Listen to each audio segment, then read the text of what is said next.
জুমার রাত বৃহস্পতিবার সন্ধ্যা থেকে নিয়ে শুক্রবার সন্ধ্যার আগ পর্যন্ত পরিমাণের সবচাইতে বেশি করতে হবে যে আমলটা, সেটা হলো দুরূদ শরীফের আমল।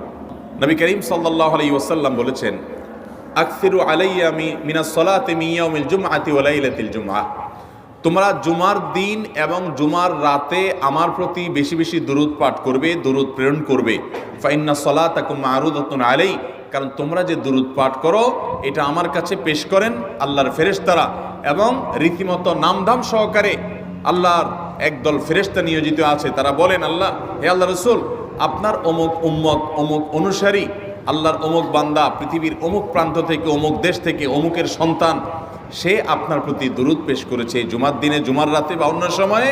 এটা নবী করিম সাল্লাল্লাহু আলাইহি ওয়াসাল্লামের কাছে রিপোর্ট দেওয়া হয় আল্লাহর নিযুক্ত ফেরেশতাদের মাধ্যমে। এই জন্য শুক্রবার দিন এবং রাত, অর্থাৎ বৃহস্পতিবার সন্ধ্যা থেকে নিয়ে শুক্রবার সন্ধ্যা